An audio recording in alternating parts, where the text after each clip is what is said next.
যদি তোমার দুপুর 2টা থেকে 5টার মাঝে প্রচুর ঘুম এসে থাকে তাহলে কংগ্রাচুলেশন, তুমি খুব জলদি মারা যেতে চলেছো। হ্যাঁ, ঠিকই শুনেছো। Let me explain you. হয় রাতে ঘুম না এসে যদি দিনের বেলায় ঘুমে ডলে পড়ো তাহলে তোমার শরীর বলবে ভাই আমি আর পারছি না, আমাকে ছুটি দে। কিন্তু আমরা কি করি, রাতে ফোনে ইনস্টা রিল দেখি, ইউটিউবে ভিডিও চালাই আর ভাবি আর একটু পরেই ঘুমাবো। তারপরে সকালে উঠে মনে হয় আমি কি রাতে ট্রাকের নিচে চাপা পড়ে গেছিলাম নাকি। এটা শুধু আমার বা তোমার সমস্যা না, আজকাল লাখ লাখ মানুষ এই একই সমস্যায় ভুগছে। তাই আজকের এই ভিডিওতে আমরা এই ঘুম না আসার রহস্য খুলবো, কেন এটা হয়, এর ফলে আমাদের জীবনে কি কি সমস্যা হতে পারে, আর সবচেয়ে বড় কথা কিভাবে আমরা রাতে ঘুমের দেশে জটপট পৌঁছে যেতে পারি। এই পুরো ভিডিওটা হবে হাসি ঠাট্টার সাথে কিন্তু তথ্যে ভরপুর। তাই চা কফি নিয়ে বসো না, কারণ সেটা খেলে ঘুম আরো দূরে পালাবে। শেষ পর্যন্ত আমার সঙ্গে থাকো, আর ভিডিওটি ভালো লাগলে লাইক শেয়ার সাবস্ক্রাইব সব করো। কি করে দিয়েছো, এখন চলো শুরু করি।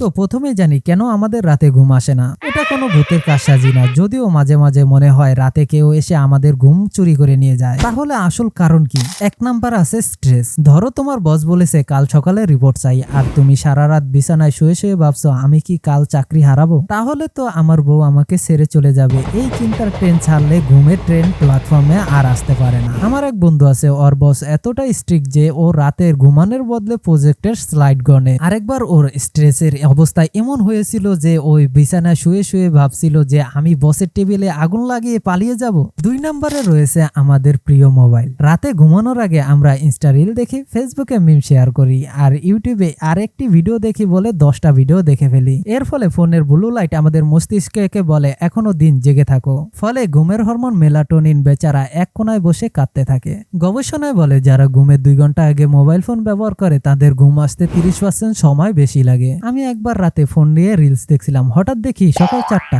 আমার ঘুম তখন আমাকে বলল তুই আমার সঙ্গে ব্রেকআপ করতে চাস তাই না। 3 নম্বরে আছে আমাদের বদ অভ্যাস। কেউ রাত 12টায় ভাজা মাছ মাংস খায়, কেউ 2টা কফি খায়। ভাই তুই কফি খাস কেন? ওইটা তো আরো মাথায় জ্বালানি ঢেলে দেওয়ার মতো। আমি একবার রাতে কফি খেয়ে ঘুমানোর চেষ্টা করেছিলাম, মনে হচ্ছিল আমি কোনো ডিস্কোতে গিয়ে নাচতাছি। আর একজন বন্ধু আমার, ও রাতে এত বেশি খায় যে ওর পেটের ভিতরে গান গায়। ঘুমের কি অবস্থা হবে বলো। 4 নম্বরে আছে অনিয়মিত রুটিন। কেউ রাত জেগে নেটফ্লিক্সে সিরিজ দেখে, কেউ গেম খেলে। আমার এক কাজিন আছে, ও জাস্ট 1 মোর এপিসোড বলে পুরো সিরিজই শেষ করে ফেলে। শরীর বেচারা বোঝেই না আমি কখন ঘুমাবো। আরেকটি কারণ হচ্ছে শারীরিক সমস্যা, পিঠে ব্যথা, পেটে গ্যাস বা হরমোনের গোলমাল। আমার একবার পিঠে ব্যথা হচ্ছিল, সারা রাত বিছানায় মনে হচ্ছিল আমি কোনো যুদ্ধে আহত হয়েছি। তাই এই সব কিছু মিলেই আমাদের ঘুম হয়ে যায় মিশন ইম্পসিবল, যা টম ক্রুজও এনে দিতে পারবে না। এবার আসি ঘুম না হলে কি হয়। শোনো, এটা শুধু সকালের ক্লান্তি লাগে এত সিম্পল না। এটা তোমার জীবনের হরর মুভি যেখানে তুমি নিজেই ভিলেন। প্রথমে শারীরিক সমস্যা, রাতে ঘুম না হলে সকালে মাথা ঝিমঝিম করে, চোখ লাল হয়ে যায়। আমার একবার ঘুম হয়নি, সকালে উঠে আয়নায় দেখে মনে হচ্ছিল আমি কোনো জম্মি মুভির সাইড ক্যারেক্টার। দিনে দিনে এটা বাড়লে রোগ প্রতিরোধের ক্ষমতা কমে যায়, ফলে সর্দি কাশি তো আসেই, বড় রোগেরও ঝুঁকি বাড়ে। গবেষণায় বলছে যারা দিনে 6 ঘন্টার কম ঘুমায় তাদের হৃদরোগের ঝুঁকি 48% বেশি। বর্তমান পৃথিবীতে যারা হার্ট অ্যাটাকে মরে তুমি খোঁজ নিয়ে দেখো বেশিরভাগই এই কম ঘুমের কারণে হার্ট অ্যাটাক হয়। উদাহরণস্বরূপ তুমি ইন্ডিয়ার একটি লিডিং আইটি কোম্পানি এসিপির সিও রঞ্জন দাসের কথাই ধরো। তুমি যদি খোঁজ নিয়ে দেখো তাহলে সে কিন্তু মেডিকেলি সম্পূর্ণভাবে ফিট ছিল, শুধুমাত্র সে মনে করত যে 4 ঘন্টা ঘুমালেই একজন মানুষের জন্য যথেষ্ট। আর এর ফলস্বরূপ কি ঘটেছে তার আর্টিকেল পড়লেই তুমি বুঝতে পারবে। আরেকটি মজার তথ্য হলো ঘুম না হলে ওজন বাড়ে। আমার এক বন্ধু আছে, ও ঠিক মতন ঘুমায় না বলে এখন ওকে দেখে মনে হয় ও কোনো ছোটখাটো হাতির ভাই, কারণ শরীরের মেটাবলিজম নষ্ট হয়ে যায়। তাই যারা ডায়েট করছো ঘুমাও, না হলে তোমাদের পেট বেরিয়ে যাবে। তারপরে আছে মানসিক সমস্যা। ঘুম না হলে মনোযোগ শূন্য হয়। ধরো তুমি ক্লাসে বসে আছো, স্যার বললো এটা পরীক্ষায় আসবে, অথচ তোমার মনোযোগ রয়েছে মঙ্গল গ্রহে, সেখানে তুমি বিচরণ করতেছো। আমি একবার পরীক্ষার আগের রাতে জেগে পড়েছিলাম। পরীক্ষার প্রশ্ন দেখে মনে হচ্ছিল এগুলো কি কোনো এলিয়ান ভাষায় লেখা। মেজাজ খিটখিটে হয়ে যায়। আমার এক বন্ধু ঘুম না হওয়ার পরে আমাকে বলল তোর জোকস মজার না। আমি বললাম ভাই তুই ঘুমা তারপরে বলিস। এভাবে বিষণ্ণতা দীর্ঘদিন চললে উদ্বেগ দেখা যায়। গবেষণায় দেখা যায় ঘুমের অভাবে মস্তিষ্কের স্মৃতিশক্তি কমে যায়। আমার এক কাজিন আছে, ও ঠিক মতন ঘুমায় না বলে এখন ওর স্মৃতিশক্তি কমে গিয়েছে। তাই কিছুদিন আগে ওর বউয়ের জন্মদিন ছিল, যেটা ও ভুলে গেছে। এখন তুমি একটু ভাবো, যদি তোমার বউয়ের জন্মদিন ভুলে যাও তাহলে তোমার অবস্থা কি হবে।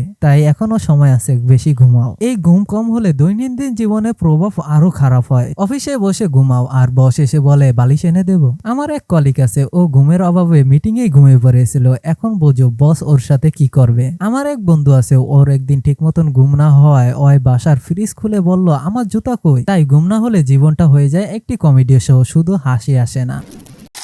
এখন আসে সমাধান। শোনো, ঘুম আনা কোনো রকেট সায়েন্স না। প্রথম টিপস, রুটিন। প্রতিদিন রাত 11টায় ঘুমাও, সকাল 7টায় ওঠো। এরকম কিছুদিন চললেই শরীর বুঝে যাবে যে কখন তোমার ঘুমানোর সময়। আমি প্রথমে এটা করতে গিয়ে হার মেনেছিলাম, কিন্তু 7 দিন চেষ্টা করার পর এখন ঘুম আমার কথা শোনে। দ্বিতীয়ত, ফোন বন্ধ। ঘুমের কমপক্ষে 1 ঘন্টা আগে মোবাইলকে বলো বাই বাই, না হলে রিল দেখতে দেখতে রাত 3টা। আমি ফোন বন্ধ করে ঘুমানোর চেষ্টা করেছিলাম। প্রথম রাতে মনে হচ্ছিল আমি কোনো জঙ্গলে আছি, কিন্তু পরে আস্তে আস্তে অভ্যাস হয়ে গিয়েছে। তৃতীয়ত, রিল্যাক্স করো। বিছানায় শুয়ে গভীর শ্বাস নাও। আমি ভাবি আমি সমুদ্রের ধারে আছি, ঢেউয়ের শব্দ শুনি, যদিও সেটা ফ্যানের শব্দ, তাও কাজ করে। চতুর্থ, খাবারের নজর। রাতে ভারী খাবার খেলে পেট বলে এখনো আমার কাজ করতে হবে, তাই হালকা খাও। গরম দুধ বা কলা ট্রাই করতে পারো। আমি এখন রাতে হালকা খাবার খেয়ে ঘুমাই, আর প্রতি রাতে মনে হয় আমি যেন কোনো রাজ্যের রাজা।